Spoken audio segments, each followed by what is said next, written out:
7th, Sunday, 2025. Had a really beautiful exchange inside.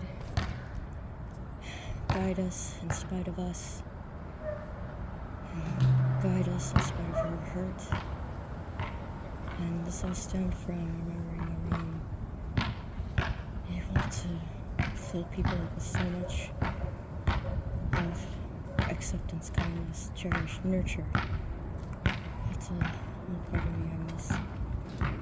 And it's a journey to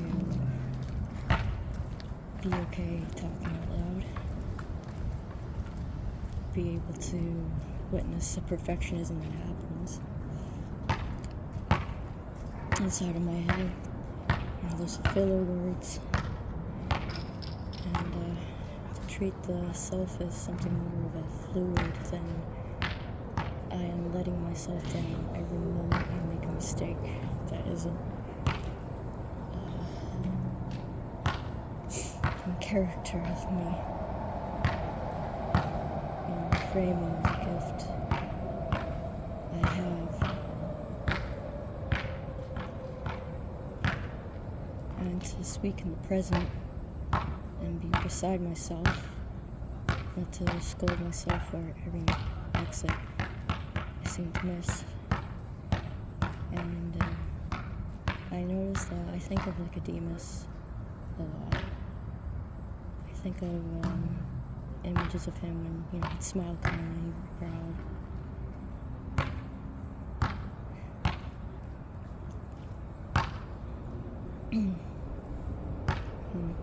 Something just slipped out, beep beep, as I worded that out. And I'm trying to understand it without being afraid of myself. As I crossed a bridge recently, where being done with books, being done with what people say, being done with reality, and just being an animal.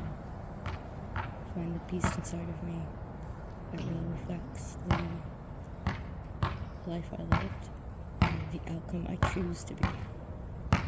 I'm not going to force myself to be on their level anymore.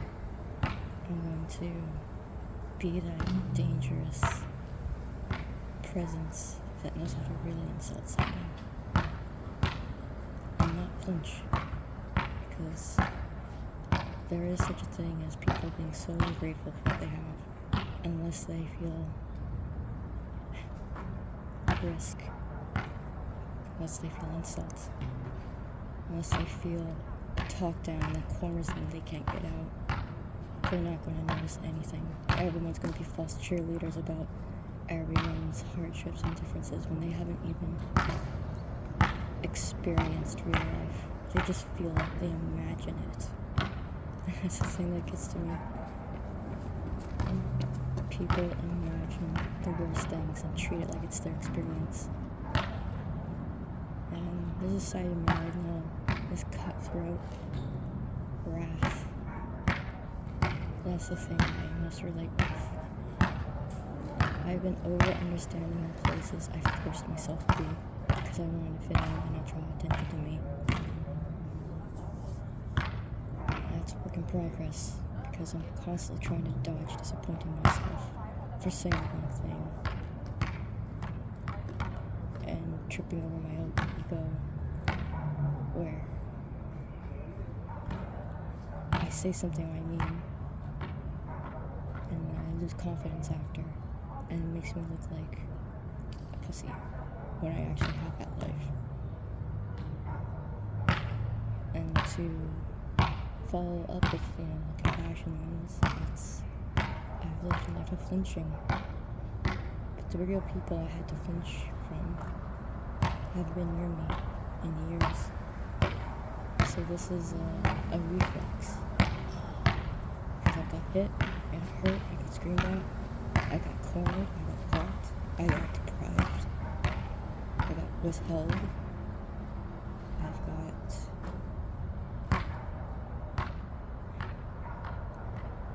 no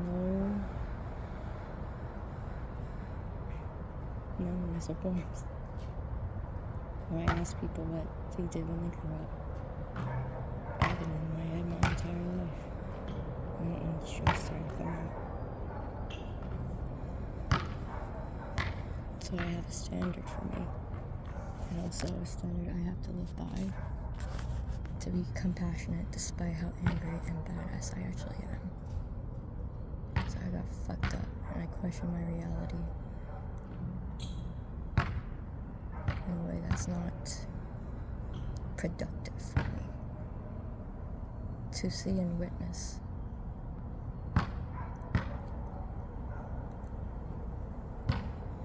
And to be with me, to hold me, to actually hold my body despite my reflexes to take off. I think that's just a dreariness, a restlessness, because I had to live my life, go from one thing into the next. And I guess on the side, the reflexive thing that is really out of my control is a taboo. I'll think of a taboo thing. Like, I'll look at, for example, a list of bachelorettes and bachelors from a game, and just think of, who would look best naked? Well, it's more about the character. If I can connect with them in connection, that's a very animal instinct. And then I guess the extreme is take a religious figure and imagine just fucking something or doing the most opposite thing they're supposed to do. And that's where I go to. And I reflect that about me in those moments, and that's wrong. I don't ever have a history of ever wanting to do vile things to young people. Those are Sean's demons, not mine. That's all I did. I got exposed to the wrong kind of people. People with their own demons, and somehow they became myself, or some part of me that's hot air.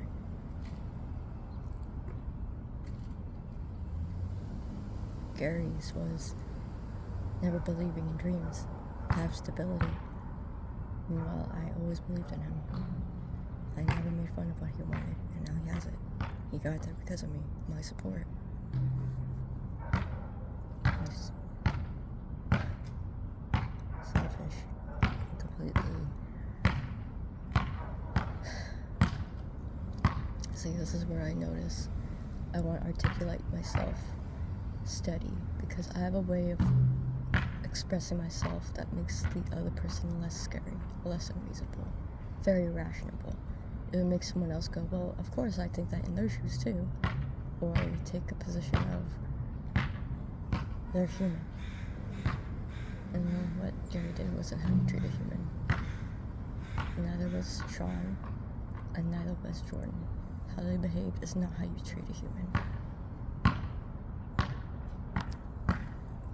How my parents treated me as a child was not human.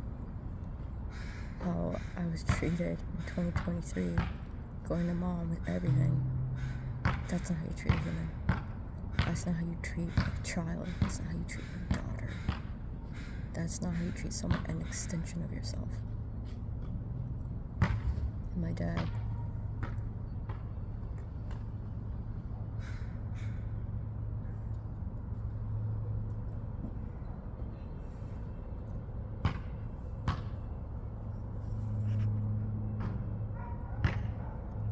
I just saw something underneath, that underlay a visual outpost.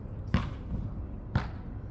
didn't mean to say it, but I'm pausing to think about it, because, that filler space and gibberish where I'm just saying this and that inside, because my intelligent portion of my head isn't connected. Disconnected. That's for now. In storage until I can properly be able to hold the thought and reflect back to me what I needed to hear. And I'm just starting to notice,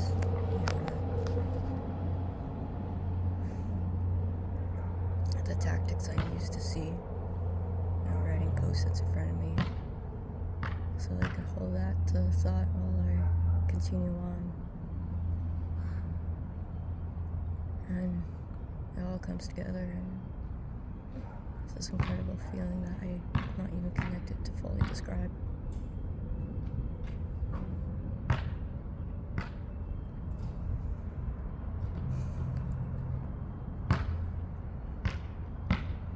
I really hold on to those moments right here.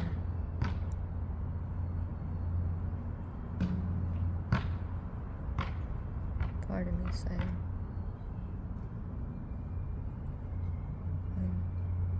please guide us.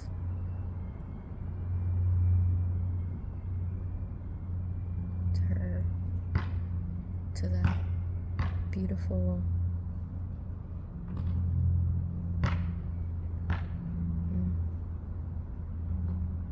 I would describe as light, as Maureen could. And to hear forgiveness. Please guide us in spite of us.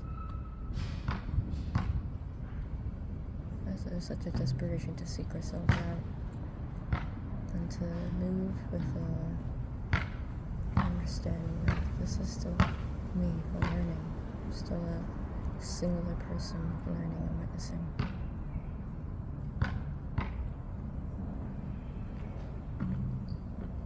In those last few moments, I really felt connected, speaking out more. And I want more of it. And I'm going to be less angry and more, I enjoyed this. And rather than thinking how I could replicate the moment, it's more, I noticed my body felt good doing this. I'm just going to walk off and continue doing this. And acknowledge there's always a balance. And part of finding a routine is understanding how my body feels. And it's important to feel good about what you eat. For example, I preheated my food in the oven, and it felt good to eat it, even. Small little details like that. And I remember on the steps along the way, it's been more productive to base things out of joy. Those little moments we get joy. And where I am right now, I think I am so overflooded quite easily with emotions. I get confused. What does resting look? Because if I rest in this emotional place, I'm still making connections in my head and patterns, and then trying to, leap up and write down something that might connect. And I'm trying to really, scheduling that to happen in places and welcome it. And to notice it. And factually speaking, it's impossible to keep track of everything. And something I noticed this morning on the balcony, looking on that chair, was when I discovered something, I would immediately rush somewhere to write it down, or just break away and write it down. And what I feel needs to be cherished is when answers don't matter as much to me as holding does. And holding you. And immediately I'm trying to process out with forgiveness because I have this complication. That one moment I choose to do something instead of being there after I, made this promise, even though I was just saying it out. I'd somehow be abandoning myself and I can't be trusted in this, that all or nothing.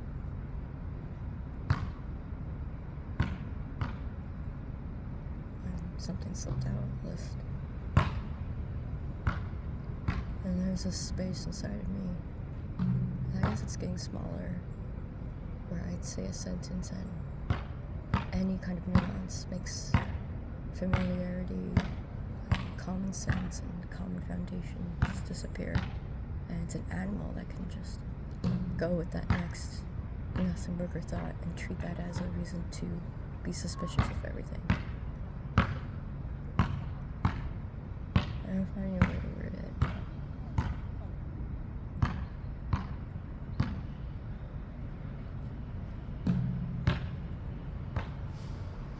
I'm always grateful for the doodles and drawings I left behind for myself.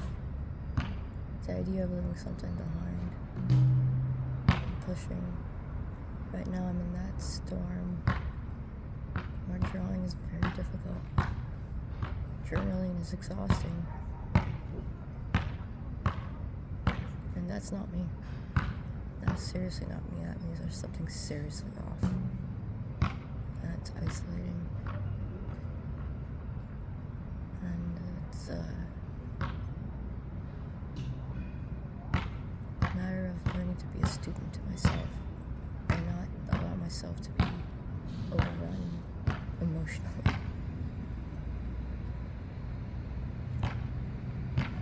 And the backup always is momentum. If I play basketball and go swimming, whatever thoughts and things I do in the day, I did something physical. I'm moving. And if I dedicate myself to cleaning my apartment half an hour a day, that's movement. So something is still happening even when I'm not getting that ideal result. And this is what I miss about me, truly. I didn't make this up. There was no copycat in your face happened for me, and when I witnessed things, and I'm talking from that memory base of knowing who I was. I believe in myself so much. It's so healthy. It's the healthiest ego you could possibly believe.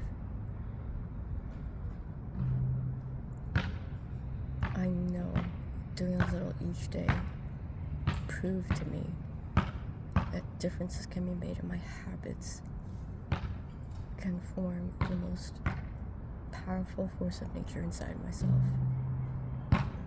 And the only thing that's stopping me is worry. I worry a lot, and that's a word I'm trying to, I just recalled now.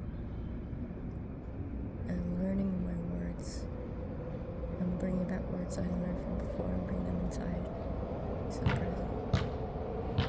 The parts of me I'm not sure of, underdefined.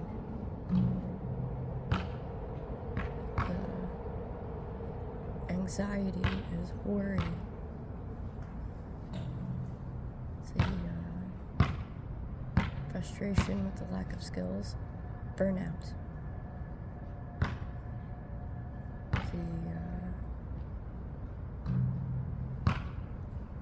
Trying to figure out my routine and being stressed about what to do.